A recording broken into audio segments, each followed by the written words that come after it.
ನಮಸ್ಕಾರ ವೀಕ್ಷಕರು, ಕನ್ನಡ ಮಾತೃಭೂಮಿ ವಾರ್ತೆಗಳಿಗೆ ಸ್ವಾಗತ. ನಾನು ಸಂತೋಷಿ ಸರ್ಜೋಳ್ಕರ್. ಮೊದಲಿಗೆ ಹೆಡ್ಲೈನ್ಸ್.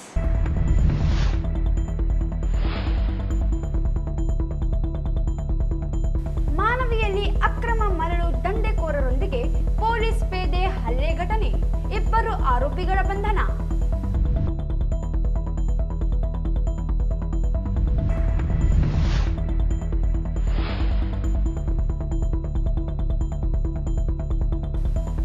ಸಿಂಧನೂರಿನಲ್ಲಿ ಎಪಿಎಂಸಿ ಅಧಿಕಾರಿಗಳ ದಾಳಿ, ಅಕ್ರಮ ಭತ್ತ ಸಾಗಿಸುತ್ತಿದ್ದ ಲಾರಿ ವಶಕ್ಕೆ.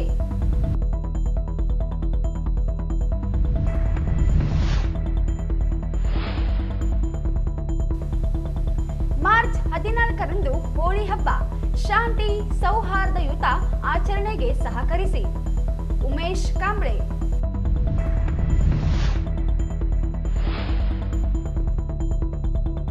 ತಿಮ್ಮಾಪುರ ಪೇಟೆ ಶಾಲೆಯಲ್ಲಿ ವಿಜ್ಞಾನ ದಿನಾಚರಣೆ, ವಿಜ್ಞಾನ ಕೌತುಕ ಅರಿತುಕೊಳ್ಳಲು ಪ್ರಯತ್ನಿಸಿ. ಅಜಿತ್ ಕುಮಾರ್.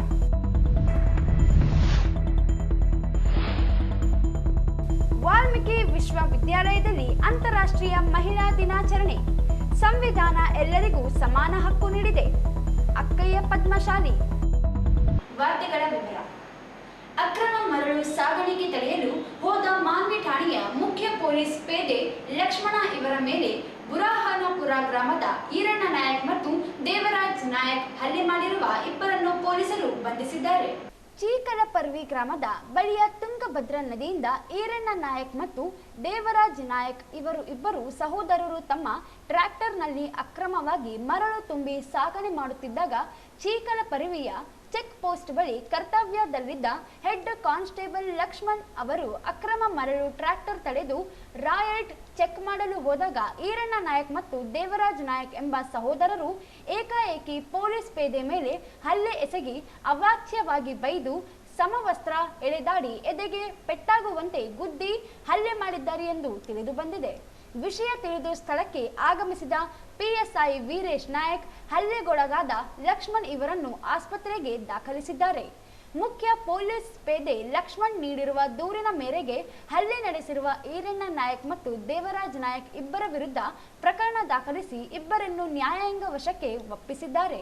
ಸಿಂಧನೂರು ನಗರದ ಗಂಗಾವತಿ ಮುಖ್ಯ ರಸ್ತೆಯ ಮಾರ್ಗವಾಗಿ ದಾಖಲೆ ಇಲ್ಲದ 250 ಭತ್ತದ ಚೀಲಗಳನ್ನು ಹೊತ್ತು ಸಾಗುತ್ತಿದ್ದ ಲಾರಿಯನ್ನು ಎಪಿಎಂಸಿ ಅಧಿಕಾರಿಗಳು ವಶಪಡಿಸಿಕೊಂಡ ಘಟನೆ ಮಂಗಳವಾರ ನಡೆದಿದೆ.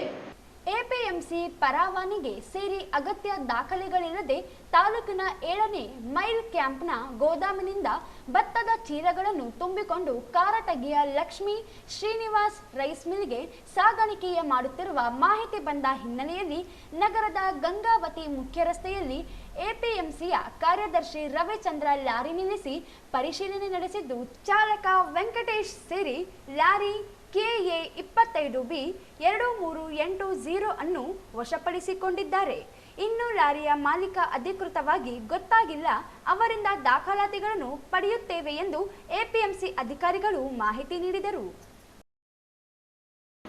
ಪೊಲೀಸ್ ಇಲಾಖೆಯಿಂದ ನೀಡಲಾಗುವ ನಿಯಮಗಳನ್ನು ಪಾಲಿಸುವ ಮೂಲಕ ಹೋಳಿ ಹಬ್ಬವನ್ನು ಆಚರಣೆ ಮಾಡಬೇಕು.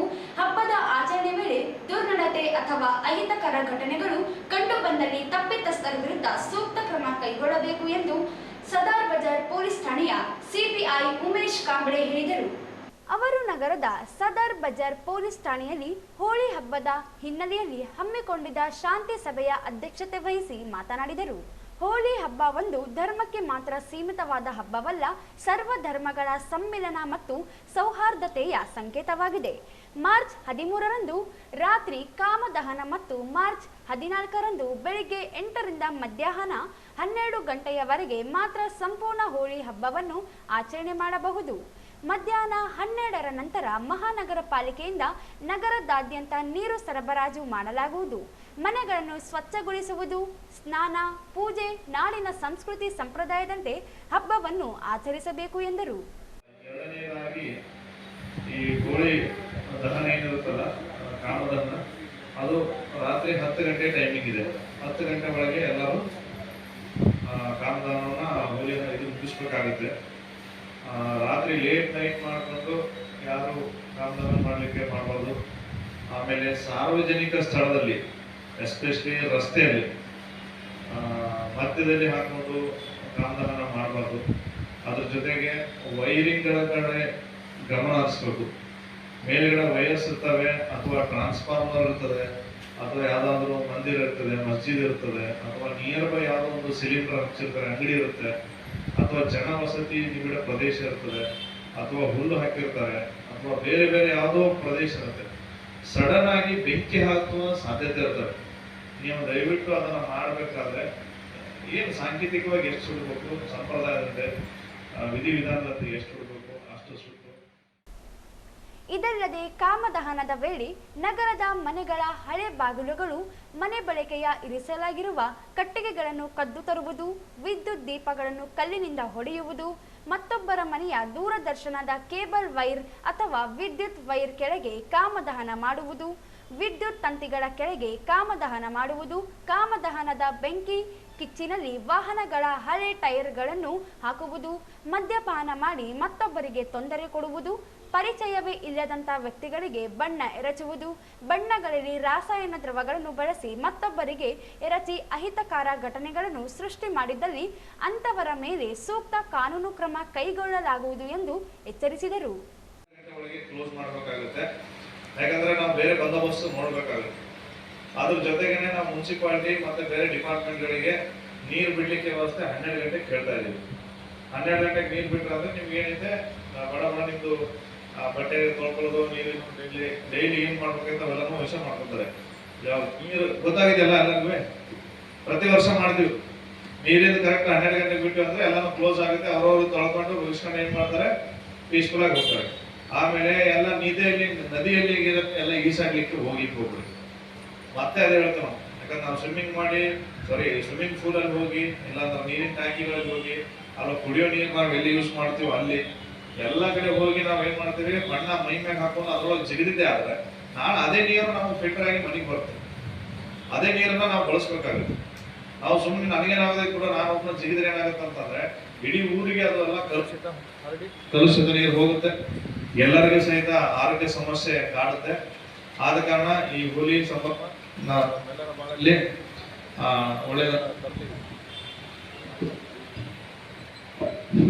ತಮ್ಮೆಲ್ಲರ ಬಾಳಲ್ಲಿ ಸುಖ ಶಾಂತಿಯನ್ನ ತರಲಿ ಅಂತ ಹೇಳುತ್ತಾ ಮತ್ತೊಮ್ಮೆ ತಮ್ಮೆಲ್ಲರಿಗೂ ಸಹಿತ ಹೋಲಿ ಹಬ್ಬದ ಶುಭಾಶಯಗಳು ಹೇಳಿ ಇಲ್ಲಿವರೆಗೆ ತಾವು ನಮ್ಮ ಕರೆಗೆ ಹೋಗ್ಕೊಟ್ಟು. ಸಭೆಯ ಪ್ರಾರಂಭದಲ್ಲಿ ಪ್ರಮುಖರಾದ ಎನ್ ಮಹಾವೀರ್, ನಜೀರ್ ಪಂಜಾಬಿ, ಶ್ರೀನಿವಾಸ್ ಪತಂಗೆ, ರಸೂಲ್ ಸಾಬ್ ಮಾತನಾಡಿ, ಹೋಳಿ ಹಬ್ಬವು ಪುರಾತನ ಕಾಲದಿಂದಲೂ ಜರುಗುತ್ತಾ ಬಂದಿರುವ ಬಹುದೊಡ್ಡ ಹಬ್ಬವಾಗಿದೆ. ಈ ಹಬ್ಬ ಹಿಂದೂ, ಇಸ್ಲಾಂ ಮತ್ತು ಕ್ರೈಸ್ತರು ಸರ್ವರು ಸಂತೋಷದಿಂದ ಆಚರಿಸುವಂತಹ ಹಬ್ಬವಾಗಿದೆ. ಆದರೆ ಪ್ರಸ್ತುತ ಯುವ ಪೀಳಿಗೆ ಗುಲಾಲ್ ಬಣ್ಣವನ್ನು ಅಲ್ಲದೆ ಇನ್ನುಳಿದ ರಾಸಾಯನಿಕ ದ್ರವಗಳನ್ನು ಬಳಸದೆ ಶುದ್ಧ ಗುಲಾಲ್ ಪೌಡರ್ ಬಣ್ಣವನ್ನು ಒಬ್ಬರಿಗೊಬ್ಬರು ಎರಚಿ ಹಬ್ಬವನ್ನು ಆಚರಿಸಬೇಕಾಗಿದೆ ಎಂದು ಸಲಹೆ ನೀಡಿದರು. ಈ ಸಂದರ್ಭದಲ್ಲಿ ಪೊಲೀಸ್ ಅಧಿಕಾರಿಗಳಾದ ನರಸಮ್ಮ, ಶ್ಯಾಮ್, ಶ್ರೀನಿವಾಸ್, ಚಾಂದ್, ಬಸವರಾಜ್, ವಿವಿಧ ಸಂಘ ಸಂಸ್ಥೆಗಳ ಮುಖಂಡರಾದ ಸೂರಿ, ಶ್ಯಾಮ್, ಶರಣಬಸವ, ಪ್ರಭು ನಾಯಕ್ ಸೇರಿದಂತೆ ಹಲವರು ಇದ್ದರು. ಮಕ್ಕಳಲ್ಲಿ ವೈಜ್ಞಾನಿಕ ಮನೋಭಾವ, ಪ್ರಶ್ನೆ ಕೇಳುವಂತಹ ಕುತೂಹಲ ಭಾವನೆ ಜೊತೆಗೆ ವಿದ್ಯಾಭ್ಯಾಸ ಮಾಡುವಾಗ ಅವರಲ್ಲಿ ಹೊಸ ಆಲೋಚನೆಗಳು ಮೂಡಲಿಕ್ಕೆ ವಿಜ್ಞಾನ ವಸ್ತು ಪ್ರದರ್ಶನಗಳು ಮತ್ತು ವಿಜ್ಞಾನ ಸಂವಹನಗಳು ಬಹಳ ಸಹಕಾರಿಯಾಗಿವೆ ಎಂದು ಪ್ರಾದೇಶಿಕ ವಿಜ್ಞಾನ ಕೇಂದ್ರದ ಕ್ಯೂರೇಟರ್ ಅಜಿತ್ ಕುಮಾರ್ ಅಂಗಡಿ ಹೇಳಿದರು. ಅವರಿಂದು ತಿಮ್ಮಾಪುರ ಪೇಟೆಯ ಸರ್ಕಾರಿ ಹಿರಿಯ ಪ್ರಾಥಮಿಕ ಶಾಲೆಯಲ್ಲಿ ಹಮ್ಮಿಕೊಂಡಿದ್ದ ವಿಜ್ಞಾನ ದಿನಾಚರಣೆ ಹಿನ್ನೆಲೆಯಲ್ಲಿ ವಿಜ್ಞಾನ ವಸ್ತು ಪ್ರದರ್ಶನ ಕಾರ್ಯಕ್ರಮವನ್ನು ಉದ್ದೇಶಿಸಿ ಮಾತನಾಡಿದರು. ವಿದ್ಯಾರ್ಥಿಗಳಲ್ಲಿ ಹೊಸ ಆಲೋಚನೆ ಮಾಡಲು ಹಾಗೂ ವಿದ್ಯಾಭ್ಯಾಸಕ್ಕೆ ಹೆಚ್ಚು ಒತ್ತು ಕೊಡಲು ಇಂತಹ ಪ್ರದರ್ಶನಗಳನ್ನು ಬಹಳ ಸಹಕಾರಿಯಾಗುತ್ತವೆ. ವಿದ್ಯಾರ್ಥಿಗಳಲ್ಲಿ ವಿಜ್ಞಾನ ಮತ್ತು ತಂತ್ರಜ್ಞಾನದ ಕುರಿತು ಜ್ಞಾನವನ್ನು ನೀಡುವುದು ಅತ್ಯಂತ ಮುಖ್ಯವಾಗಿರುತ್ತದೆ ಎಂದು ತಿಳಿಸಿದರು.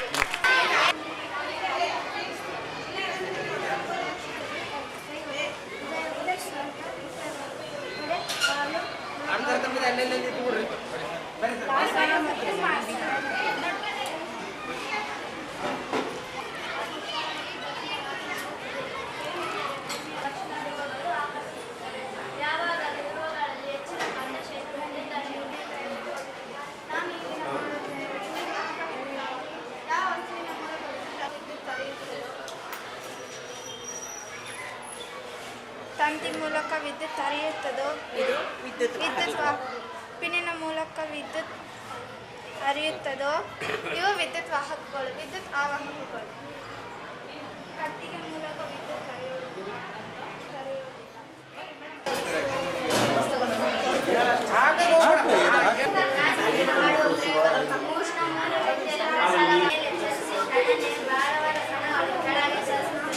ವಿಕಿರಣ ಯಾವುದೇ ಮಧ್ಯದಿಂದ ಸಹಾಯವಿಲ್ಲದೆ ಸೂರ್ಯನಿಂದ ನಮಗೆ ತೆಳುವಾದಂತೆ ವಿಕಿರಣ ಎನ್ನುವರು.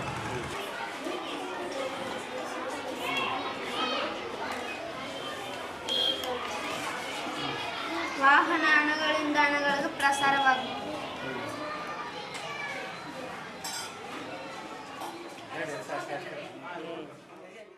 ಈ ಸಂದರ್ಭದಲ್ಲಿ ಶಾಲೆಯ ಮುಖ್ಯೋಪಾಧ್ಯಾಯರು, ಶಿಕ್ಷಕರು ಹಾಗೂ ಸಿಆರ್ಸಿ ಸಂಯೋಜಕರು ಸೇರಿದಂತೆ ಶಿಕ್ಷಣ ಇಲಾಖೆಯ ಅಧಿಕಾರಿಗಳು ಉಪಸ್ಥಿತರಿದ್ದರು.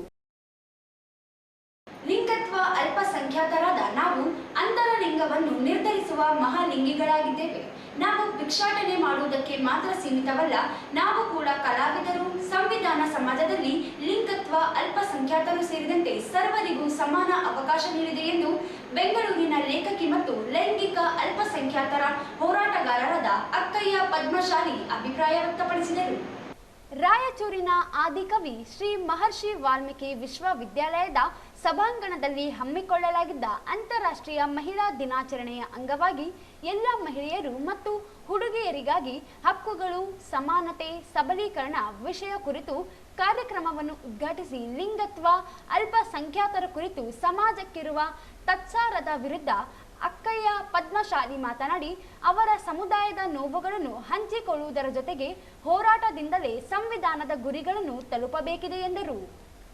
ಈ ಸಂದರ್ಭದಲ್ಲಿ ವಿವಿಯ ಹಂಗಾಮಿ ಕುಲಪತಿ ಡಾಕ್ಟರ್ ಸುಯಮೀಂದ್ರ ಕುಲಕರ್ಣಿ, ಉಪ ಕುಲಸಚಿವ ಡಾಕ್ಟರ್ ಕೆ ವೆಂಕಟೇಶ್, ಡೀನರಾದ ಶಿಕ್ಷಣ ನಿಕಾಯದ ಪ್ರೊಫೆಸರ್ ಪಾರ್ವತಿ ಸಿಎಸ್ ವೇದಿಕೆ ಮೇಲೆ ಉಪಸ್ಥಿತರಿದ್ದರು. ವಾಣಿಜ್ಯ ನಿಕಾಯದ ಪ್ರೊಫೆಸರ್ ಪಿ ಭಾಸ್ಕರ್, ವಿದ್ಯಾರ್ಥಿ ಕಲ್ಯಾಣಾಧಿಕಾರಿ doctor GS Biradar, Tayappa T ಉಪಸ್ಥಿತರಿದ್ದರು. ಕಾರ್ಯಕ್ರಮದ ನಂತರ ವಿದ್ಯಾರ್ಥಿಗಳೊಂದಿಗೆ ಸಂವಾದ ಮಾಡಿದರು. ಅತಿಥಿ ಉಪನ್ಯಾಸಕರಾದ ಸಸ್ಯಶಾಸ್ತ್ರ ವಿಭಾಗದ ಪನ್ನಗವೇಣಿ ಪ್ರಾರ್ಥಿಸಿದರು. ಮಹಿಳಾ ಅಧ್ಯಯನ ವಿಭಾಗದ ಅತಿಥಿ ಉಪನ್ಯಾಸಕರಾದ ಡಾಕ್ಟರ್ ಭೀಮೇಶ್ ಮಾಚನೂರು ಮುಖ್ಯ ಅತಿಥಿಗಳಾದ ಅಕ್ಕಯ್ಯ ಪದ್ಮಶಾಲಿ ಅವರನ್ನು ಪರಿಚಯಿಸಿದರು. ಕಾರ್ಯಕ್ರಮ ಸಂಯೋಜಕರಾದ ಡಾಕ್ಟರ್ ಶಾಂತಾದೇವಿ ಪಾಟೀಲ್ ಸ್ವಾಗತಿಸಿದರು. ಪೂಜಾ ಮುರಾರಿ ನಿರೂಪಿಸಿದರು. ಅನಿಲ್ ಮಾಣಿಕ್ ವಂದಿಸಿದರು. ಈ ಸಂದರ್ಭದಲ್ಲಿ ವಿವಿಧ ವಿಭಾಗಗಳ ಅತಿಥಿ ಉಪನ್ಯಾಸಕರು, ವಿದ್ಯಾರ್ಥಿಗಳು, ಸಿಬ್ಬಂದಿ ವರ್ಗದವರು ಉಪಸ್ಥಿತರಿದ್ದರು. ಕೊನೆಯಲ್ಲಿ ಮತ್ತೊಮ್ಮೆ ಹೆಡ್ಲೈನ್ಸ್.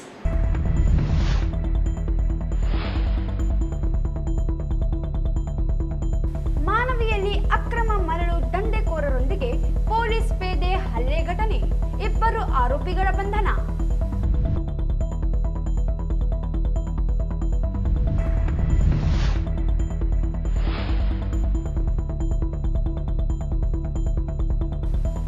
ಸಿಂಧನೂರಿನಲ್ಲಿ ಎಪಿಎಂಸಿ ಅಧಿಕಾರಿಗಳ ದಾಳಿ, ಅಕ್ರಮ ಭತ್ತ ಸಾಗಿಸುತ್ತಿದ್ದ ಲಾರಿ ವಶಕ್ಕೆ.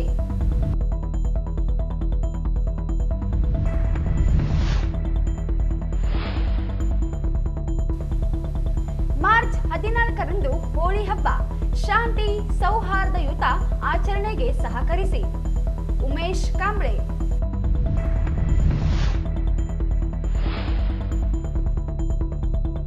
ತಿಮ್ಮಾಪುರ ಪೇಟೆ ಶಾಲೆಯಲ್ಲಿ ವಿಜ್ಞಾನ ದಿನಾಚರಣೆ, ವಿಜ್ಞಾನ ಕೌತುಕ ಅರಿತುಕೊಳ್ಳಲು ಪ್ರಯತ್ನಿಸಿ.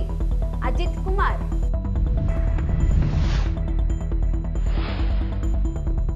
ವಾಲ್ಮೀಕಿ ವಿಶ್ವವಿದ್ಯಾಲಯದಲ್ಲಿ ಅಂತಾರಾಷ್ಟ್ರೀಯ ಮಹಿಳಾ ದಿನಾಚರಣೆ, ಸಂವಿಧಾನ ಎಲ್ಲರಿಗೂ ಸಮಾನ ಹಕ್ಕು ನೀಡಿದೆ.